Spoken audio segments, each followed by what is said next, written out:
ଆମେ ଏତେ ଜଳ ବାୟୁ ଆକାଶ ଏଗୁଡା ଏତେ ପୂଜା କରିପାରିବୁନୁ ଗୋଟେ କହୁଥିଲେ ଯେ ସିଏ କହିଲେ ଯେ ସେଥିପାଇଁ ସର୍ବଶ୍ରେଷ୍ଠ ସିଏ କହିଲେ ଅଗ୍ନି ଦେବତାକୁ ବା ଯଜ୍ଞ କଲେ ସବୁ ଚାରିଭୂତାଙ୍କ ଖୁସି ହେଇଯିବେ। এইটাକୁ ସେ କହୁଥିଲେ ଅର୍ଥାତ ଆମ ଶରୀର ଭିତରେ ଯୋଉ ଅଗ୍ନିହତ୍ତା ରହିଛି ନାଭି ଚକ୍ରରେ ଆମେ ଖାଦ୍ୟଟା ଗ୍ରହଣ କରିସାରିଲା ପରେ ସବୁ ଶାନ୍ତ ଆଉ କଣ এইটাକୁ ସେ କହୁଥିଲେ। ନା ସେ ଯାହା କହୁଥିଲେ ଏକ ପ୍ରକାର ଠିକ କିନ୍ତୁ ତାର ପ୍ରମାଣଟା ମୁଁ କହୁଛି କଣ ଶୁଣ। ତମ ଗୁରୁ ଯାହା କହିଥିଲେ ସେ ଗୁରୁଙ୍କର ପ୍ରମାଣଟା ମୁଁ କହୁଛି ଶୁଣ। ଯେ ଆମର ପୃଥ୍ୱୀ ତତ୍ତ୍ୱ ହଉଛି ଆଧାର ଚକ୍ର, ଜଳ ତତ୍ତ୍ୱ ଲିଙ୍ଗ ଚକ୍ର, ତେଜ ତତ୍ତ୍ୱ ନାଭି ଚକ୍ର, ବାୟୁ ତତ୍ତ୍ୱ ହୃଦ ଚକ୍ର, ଆକାଶ ତତ୍ତ୍ୱ କଣ୍ଠ ଚକ୍ର ହେଲା। ଏଇ ପାଞ୍ଚ ଚକ୍ର ସହିତ 5 ଗୋଟି ଆଙ୍ଗୁଳିର ସମ୍ପର୍କ ରହିଛି।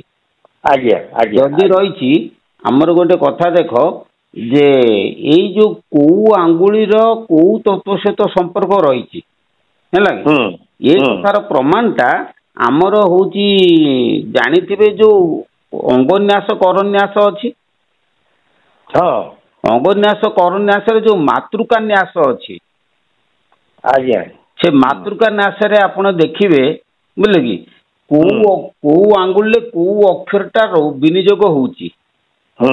ଯୋଉ ଆଙ୍ଗୁଳିରେ ଯୋଉ ଅକ୍ଷରଟା ବିନିଯୋଗ ହଉଛି ସେଇ ଅକ୍ଷରଟା କୋଉ ତତ୍ତ୍ୱର ଅକ୍ଷର ତାକୁ ଆପଣ ପ୍ରମାଣ ନେଇକିରି ଜାଣିଲେ ଆପଣ କୋଉ ଚକ୍ର ସହିତ କୋଉ ଆଙ୍ଗୁଳିର ସମ୍ପର୍କ ରହିଛି ଆପଣ ଜାଣିପାରିବେ ଏବଂ ତାର ବିଜ୍ଞାନଟା ମଧ୍ୟ ଜଣାଯାଇ ପାରିବ ବୁଝିଲେ କି।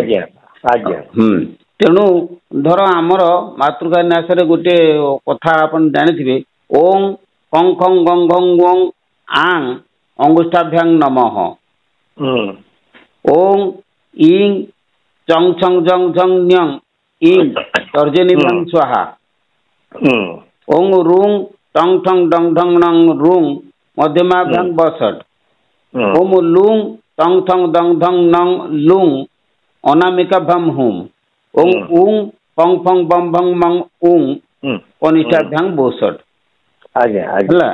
ଆଚ୍ଛା ଲାଷ୍ଟକୁ ରହିଲା କଣ ଯେ ଯୋଉ ପ୍ରଥମେ ଦେଖିଲେ କ ଖ ଗ ଘ ଅ ଆ ଭିତରେ ରହିଲେ ହେଲା କି।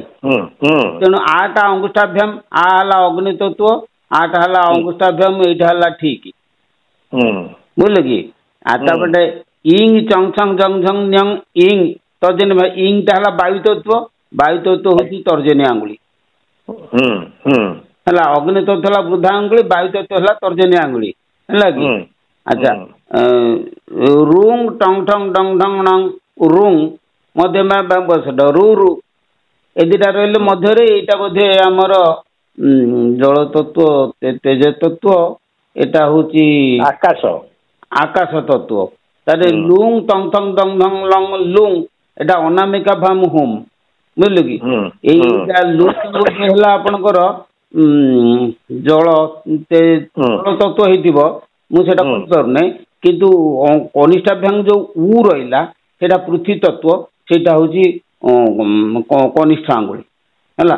କନିଷ୍ଠା କହିଥିଲେ ଜଳ ତତ୍ତ୍ୱ ସେ କହିଥିଲେ ନା ହର୍ଷଉଟା କେବେ ଜଳ ହେଇପାରିବନି। ଯଦି ପାଣି ଆଙ୍ଗୁଠି ଯୋଉଟା କୁହାହଉଛି ସେଇଟା କହୁଥିଲେ ଜଳ ତତ୍ତ୍ୱ। ସେ ଯାହା କହୁଛନ୍ତି ଠିକ କିନ୍ତୁ ଗୋଟେ କଥା ହଉଛି ତାର ପ୍ରମାଣଟା ଆମେ ମାତୃକା ନ୍ୟାସରୁ ପାଇ ଯାଇକିରି ତା ସହିତ ରିସର୍ଚ୍ଚ କଲେ ଆପଣ ଜାଣିପାରିବେ ସେଗୁଡା। ମାତୃକା ଯୋଉଟା ବାବା କହିଲେ ମାତୃକା ନ୍ୟାସ ସେଟା କୋଉଠି ମିଳିବ? ମାତୃକା ନ୍ୟାସ ଆପଣଙ୍କର ପ୍ରତ୍ୟେକ କର୍ମକାଣ୍ଡୀ ବହିରେ ମିଳିବ। ଯେକୌଣସି କର୍ମକାଣ୍ଡୀ ପୂଜା ପଦ୍ଧତିରେ ଆପଣ ମାତୃକା ନ୍ୟାସ ପାଇବେ। ମାତୃକା ନ୍ୟାସ ବି ମୋ ପାଖରେ ଅଛି କିନ୍ତୁ ଗୋଟେ କଥା ହଉଛି ମୁଁ ବର୍ତ୍ତମାନ ଏସୁଙ୍ଗା କର୍ମକାଣ୍ଡରୁ ଉର୍ଦ୍ଧ୍ୱରେ ସେଗୁଡାକୁ ମୋ ମୁଣ୍ଡ ଖେଳୁନି ଆଗରୁ ଯେତେବେଳେ ଥିଲା ବୁଝିଲେ। ଠିକ ଅଛି ଆପଣ ସେଟାକୁ ମୋର ତ ଖିଆଲ ନାହିଁ ଆପଣ କହିଦିଅନ୍ତୁ ମୁଁ ସେଟାକୁ ଲେଖି ରଖିକି ତାକୁ ମନେ ମିଳେଇକି କହିବି ଆପଣଙ୍କୁ। ପ୍ରଥମେ ପୃଥ୍ୱୀ ତତ୍ତ୍ୱ କୋଉ ଆଙ୍ଗୁଳି? ନାଇଁ ପ୍ରଥମ ବୃଦ୍ଧାଙ୍ଗୁଳିଟା ମୁଁ ଏଇପରି ମନେ ରଖିଥିଲି ବୃଦ୍ଧାଙ୍ଗୁଳିଟା ହଉଛି ଅଗ୍ନି। ରୁହନ୍ତୁ ମୁଁ ଲେଖେ ଅଗ୍ନି। ତାପରେ ତର୍ଜନୀ ଯୋଉଟା କହିଲେ ତର୍ଜନୀ ଆଙ୍ଗୁଳିଟା ହଉଛି ବାୟୁ। ତର୍ଜନୀ ହେଲା ବାୟୁ। ତାପରେ ମଧ୍ୟମା? ତାପରେ ମଧ୍ୟମାଟା ହଉଛି ଆକାଶ। ତାପରେ ଅନାମିକା? ପୃଥିବୀ। ଅନାମିକା ହେଲା ପୃଥ୍ୱୀ। ହଁ ତାପରେ ଜଳ। ଓହୋ ଇଏ ଯୋଉ କହିଲେ ସିଏ ୟାର କଣ ଅଛି ମୁଁ ସେଟାକୁ ଆପଣଙ୍କୁ ଟିକେ ସମୟ ମିଳିଲେ ମୁଁ ଆପଣଙ୍କୁ ମାତୃକା ନାଶ ଦେଖିକି କେତେବେଳେ କହିବି। ତା ମାନେ ମହାଭାରତ ଯୁଦ୍ଧ ହେଇନି? ମହାଭାରତ ଯୁଦ୍ଧ ହେଇଛି ନା। ଆଜ୍ଞା ଆମ ଶରୀରରେ ଯୁଦ୍ଧ ଚାଲିଛି ଆଉ ସେଇଟା ମହାଭାରତ ଆଉ କଣ? ନା ନା ନା ତୁ ତାହେଲେ କାଲି କଣ ବୁଝିଲୁ?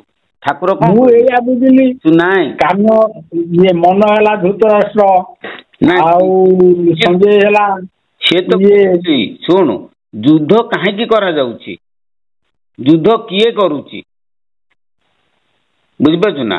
ଯୁଦ୍ଧ ସାଧକ କରେ। ସାଧକ ଯେତେବେଳେ ସାଧନାକୁ କରିବା ପାଇଁ ଯାଏ ସେତେବେଳେ କୁପ୍ରକୃତି ସହିତ ସେ ଲଢେଇ କରିକି ବିନାଶ କରିକି ସୁପ୍ରକୃତିକି ତା ଦେହରେ ପ୍ରତିଷ୍ଠା କରେ। କାମ କ୍ରୋଧ ଲୋଭ ମୋହ ମଦ ମାତ୍ସର୍ଯ୍ୟ ହିଂସା କୁଟିଳତା ବୈରିତା ଏଗୁଡାକୁ ସବୁ ବିନାଶ କରି ଅହିଂସା ଅକ୍ରୋଧ ବୈରାଗ ପ୍ରତିଷ୍ଠା କଲେ ତେବେ ଯାଇକି ସେ ସାଧନାରେ ସିଦ୍ଧି ଲାଭ କରିବ। ଆଉ ସେ ଯୋଉ ପ୍ରକୃତି ବିନାଶ କରିବ ଯୁଦ୍ଧ କରିକିରି, କୋଉ ଯୁଦ୍ଧ? ଠାକୁର ବା କହିଲେ ଯୁଦ୍ଧ ନାମ ପ୍ରାଣାୟାମ ଆବଳେ ଛେଦ ଅଭିମାନ। ପ୍ରାଣାୟାମ ରୂପକ ଯୁଦ୍ଧ କରିକିରି ପ୍ରାଣାୟାମ କ୍ରିୟା ଦ୍ୱାରା କୁପ୍ରକୃତି ବିନାଶ କରିକି ସୁପ୍ରକୃତି କି ସେ ସ୍ଥାପନ କରେ। ବୁଝିଲ ନା? ଏଇଟା ନା ଆଉ ଯୁଦ୍ଧ ଯୋଉ ଶରୀର ଭିତରେ ଚାଲିଛି ନିଶ୍ୱାସ ପ୍ରଶ୍ୱାସ ତୋର ଚାଲି ନାହିଁ ଆଉ ସେଇଟା କଣ ଯୁଦ୍ଧ ନୁହେଁ କି? ଏ ଯୁଦ୍ଧ ଯେ କିନ୍ତୁ ସେଥିରେ କୌରବ ମାନେ ବିନାଶ ହେବେ ନାହିଁ। କୌରବ ମାନେ ବିନାଶ ହେବେ। ଗୁରୁ ନାମକୁ ଯଦି ସେ ନିଶ୍ୱାସ ସଙ୍ଗରେ ତମେ ସ୍ମରଣ କର ଧୀରେ ଧୀରେ କୁପ୍ରକୃତି ବିନାଶ ହେଇ ସୁପ୍ରକୃତି ଜାଗ୍ରତ ହବ, ନିଶ୍ଚୟ ହବ। ତେଣୁ ନାମ ବୋଲିକି ଯୋଉ ଦିଟା ଅକ୍ଷର ସେଇଟାକୁ ସବୁ ସମୟରେ ଚଲାଅ। କିନ୍ତୁ ଆମର ଗୁରୁ ଭାଇ ଭିତରେ ଅଛନ୍ତି କଣ ଜାଣିଛୁ ନା? ସେ ବଶୀକରଣ ତନ୍ତ୍ର ଜପ କରିକିରି କରୁଛନ୍ତି। ଆମେ ବଶୀକରଣ ତନ୍ତ୍ର ଦ୍ଵାରା ଗୁରୁ ଭାଇ ମାନଙ୍କୁ ସବୁ ଏକାଠି କରିକି ଏକୀଭୂତ କରି ମୋ ଅଣ୍ଡରରେ ରଖିଦେବି। ଏଇଟା କେବେ ହେଇପାରିବ? ମୁଁ ଜାଣିଛି କିଏ ବଶୀକରଣ ତନ୍ତ୍ର କରୁଛି, କାହିଁକି ନା ବିଶମ୍ବର ଆଉ କଣ ଏଠି ଅଛି ନା? ହଁ ବୁଝିପାରୁଛୁ ନା? ତ୍ରିଭୁବନ ଖବର ମାଲୁମ ହଉଛି କିଏ କୋଉଠି ଟିକେ ତନ୍ତ୍ର ପ୍ରୟୋଗ କରୁଛି, କିଏ କଣ କରୁଛି। ସବୁ ଗୁଡାକ ଗୋଟେ ଲୋକ ତାବିଜ ପିନ୍ଧିକି ମୋ ପାଖରେ ଆସି ବସିଗଲେ ମୁଁ କିଛି ଓଲା ହଲା ହଲା ତାବିଜ ବୁଝିପାରୁଛୁ ନା? ଆଉ ସିଏ ମତେ ବଶୀକରଣ ତନ୍ତ୍ର ଜପ କରୁଛି ବିଶମ୍ବର ଜାଣିପାରିବନି ନା? କିନ୍ତୁ ସିଏ କଣ ନା ସିଏ ଅନ୍ଧ, ସିଏ ବୁଝିପାରୁନି ଯେ ମୁଁ ଯାହା କରୁଛି କେହି ଜାଣିପାରୁନାହାନ୍ତି। ମୁହଁକୁ ପୁରାଇ ପୁଷି ପିଇ ଦୁଧ ଜଗତଟା ଗୋଟେ ଅନ୍ଧାର ମନେ କର ସିଧ ମାତ୍ରକ ପ୍ରହାର ବସିକିରି ଶ୍ରୀ ଶ୍ରୀ ଦୟାନିଧି ପରମ ଦେବ କେତେ ବଡ ମହାପୁରୁଷ ସିଏ। ତାଙ୍କ ନାମ ଛାଡିକି ତନ୍ତ୍ରିକ ମନ୍ତ୍ର ବଶୀକରଣ ମନ୍ତ୍ର ଜପ କରୁଛ, କଣ ଦରକାର କଣ ସେଗୁଡାକ? ମୁଁ ସେଗୁଡା ସବୁ ଜାଣେ, କିଛି କହେ ନା। ମୁଁ ମଝିରେ ମଝିରେ ଆପଣଙ୍କୁ ଡିଷ୍ଟର୍ବ କରିବି। ଡିଷ୍ଟର୍ବ ନୁହେଁ, ତୁ କଲା କାନେ ମୋର ଡିଷ୍ଟର୍ବ ଟା ନୁହେଁ, ମତେ ସେଟା ସଷ୍ଟର୍ବ ହେଇଯିବ। ତୁ କହିବୁ ନା। ଆଉ ମୋ ମା ଭଲ ଅଛି ତ? ମା ତ ତାର ଚାଲିଛି ଟୁଙ୍ଗ ଟୁଙ୍ଗ ହେଇକି ଆଉ। ମା ଏତେ ସ୍ନେହୀ। ଯୋଉ ଲେଖିଲେ ଯେ ଅବତାର ଶ୍ରେଣୀ ବିଷ୍ଣୁ ମାନେ କେହି ମୋକ୍ଷଦାତା ନୁହନ୍ତି, ତାହେଲେ ଇଏ ଯୋଉ ରାମଚନ୍ଦ୍ର ଆସିଲେ, କୃଷ୍ଣଚନ୍ଦ୍ର ଆସିଲେ, ଇଏ କଣ ରାମକୃଷ୍ଣ ପରମହଂସ ଆସିଲେ, ଆଉ କଣ ଯେତେ ସବୁ ପରମହଂସ ଧାରୀ ଆସିଛନ୍ତି ସେମାନେ କେହି ମାନେ ମୁଖ୍ୟ କାହାକୁ ଭକ୍ତ ମାନ ତାଙ୍କର ହେଇନାହାନ୍ତି? ଭକ୍ତ ମାନେ ତାଙ୍କର ମୁଖ୍ୟ ହେଇଛନ୍ତି କି ନାଇଁ ସିଏ କହିପାରିବେ। ଗୋଟେ କଥା ହଉଛି ନାଇଁ ସିଏ କାହିଁକି ଏଇ କଥାଟା କାହିଁ କହିଲେ ତାହେଲେ? ସେଇ କଥାଟା ସେ କୋଉ କାରଣରୁ କହିଲେ ମୁଁ କହିପାରିବିନି। କଥାଟା ଗୋଟେ କଥା ମନେ ରଖ ଯେ କୌଣସି ସାଧୁ କାହାକୁ ମୁକ୍ତି ଦେଇପାରିବେନି। ଆଜ୍ଞା ନାଇଁ ନାଇଁ ସିଏ ତ ନିଜେ ନିଜେ ମୁକ୍ତି ପାଇବେ, ସିଏ କର୍ମ ଯେମିତି କରିବେ ଫଳଟା ସେମିତି ପାଇବେ। ମୁକ୍ତିର କର୍ମ କୌଶଳ ବାଟ ସେମାନେ ଦେଖେଇ ଦେବେ। ଆମର ଗୁରୁ ବି କହିଛନ୍ତି କର୍ମ କରିବା ନିଜ ହାତେ ଅନେକେ ପାରିବ ଜଗତେ। ଆଜ୍ଞା। ଗୁରୁ ଶିଷ୍ୟଙ୍କ ପାଖରେ ବସିକିରି ତାଙ୍କୁ ଠାରିକି ବାଟ କହିଦେବେ, କୌଶଳ କହିଦେବେ। କରିବା ନିଜ ହାତେ ଅନେକେ ପାରିବ ଯେ ଆମେ ଯେତିକି କରିବା ସେତେ ଫଳ ପାଇବା। ମୁଖ୍ୟଟା କଣ? ମୁଖ୍ୟଟା ହଉଛି ସଂସାର ବନ୍ଧନରୁ ଗଲେ ମୋକ୍ଷ ହବ। ସେଇଟା କଥା। ସିଏ ଜଣେ ସାଧୁ ତାଙ୍କର କୋଉ ଭାବରେ ଗୋଟେ କୋଉ ଭାବରେ ସିଏ କହିଛନ୍ତି ଗୋଟେ କଥା, ତାପରେ ପୁଣି କଣ କହିଲେ? କହିଲେ କି ଇଏ କୋଟି କୋଟି ବ୍ରହ୍ମା କୋଟି କୋଟି ବିଷ୍ଣୁ ଗଲେ ବ୍ରହ୍ମ ଅଙ୍ଗେ କେହି ଲୀନ ନ ହୋଇଲେ। ଇଏ ବି କୋଉ ବାଟରେ ଲେଖିଛନ୍ତି। ମୁଁ ତାଙ୍କର ସାଧୁ ସନ୍ନ୍ୟାସୀକି 2-3 ଜଣ ଆସିଥିଲେ ବକଳଧାରୀ, ମୁଁ ତାଙ୍କୁ ପଚାରିଲି, ସିଏ କାହିଁ ଏ ବିଷୟରେ କିଛି ସେମିତି ଠିକ ସେ କହିପାରିଲେନି। ଗୋଟିଏ କଥା ହଉଛି ଇଏ ସବୁ ପାକ୍ଷପାତିକ ଆଲୋଚନା। ହଁ ହଁ, ଖାଲି ବା ସେ ଖାଲି ଆମେ ବଡ, ଆମ ଧର୍ମ ବଡ। ମୁଁ ତାଙ୍କୁ କହିଲି ତମେ ତମ ଧର୍ମଟା ସନାତନ ଧର୍ମ ଭିତରେ ନା ତମ ଧର୍ମ ସନାତନ ଧର୍ମ ବାହାରେ? ଆସିଲେ ଭୀମ ଭୋଇ ଆସିଲେ କି ମହିମା ସ୍ୱାମୀ ଯାହାକୁ କହୁଛନ୍ତି, ସେ 500-600 ବର୍ଷ ହେଲା ଆସିଲେ। ଆଗରୁ ଧର୍ମ ନଥିଲା ନା, କେହି ଧର୍ମ ବାଟରେ ଯାଉନଥିଲେ ନା, କେହି ମୁକ୍ତି ହେଇ ନଥିଲେ। ତମେ ଗୋଟେ ପାର୍ସଲିଟି କରିକି ବିଭିନ୍ନ ପ୍ରକାର ଏଇ ସବୁ କଣ କାଣ୍ଡ କାରଖାନା କରୁଛ?